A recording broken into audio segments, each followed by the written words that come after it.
નમસ્કાર, આપ જોઈ રહ્યા છો જેકેએસ ન્યૂઝ ગુજરાતી। વાત કરીએ તો જવાબદાર તંત્રની મીઠી નજર તળે મામલતદાર કચેરી સામે અરજદારો ફોર્મ ભરવાના બહાને અરજદારો લૂંટાઈ રહ્યા હોવાની લોકમુખે ચર્ચાએ જોર પકડ્યું। સમગ્ર વાત કરીએ તો સાવરકુંડલા શહેરમાં છેલ્લા ઘણા સમયથી મામલતદાર કચેરીની સામે આવેલ સિનિયર સિટીઝન પાર્કની બહારના ભાગે પૂર્વ નગરપાલિકાના સદસ્ય રવિન્દ્ર યાદવ, એડવોકેટ તેમજ બાબુ ડેરૈયા, અશ્વિનભાઈ વિંજુડા, અશોકભાઈ વિંજુડા કેડી વાળા સહિત ટેબલો અને છત્રીઓ નાખીને દબાણ કર્યું હતું। ત્યારબાદ વારંવાર અહેવાલ પ્રસિદ્ધ થતા જવાબદાર તંત્ર દ્વારા આ દબાણો દૂર કરવા માટે જરૂરી સૂચનાઓ આપવામાં આવી હતી, જેને પગલે અશ્વિન વિંજુડા કેડી વાળા સહિત તે દબાણો દૂર કરીને તંત્રને સહકાર આપ્યો હતો।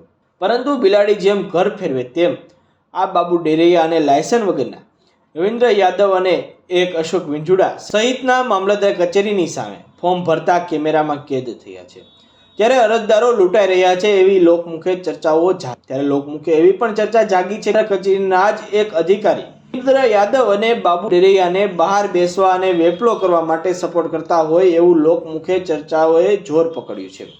આ બાબુ ડેરૈયા અને રવિન્દ્ર યાદવ, અશોક વિંજુડા ઉપર કોની મીઠી નજર અને કોણ છે આ અધિકારી અને કેમ આ લોકોને દૂર કરીને કાયમી ધોરણે લોકોમાં હાશકારો થાય એવા પ્રયત્નો કેમ નથી કરવામાં આવતા?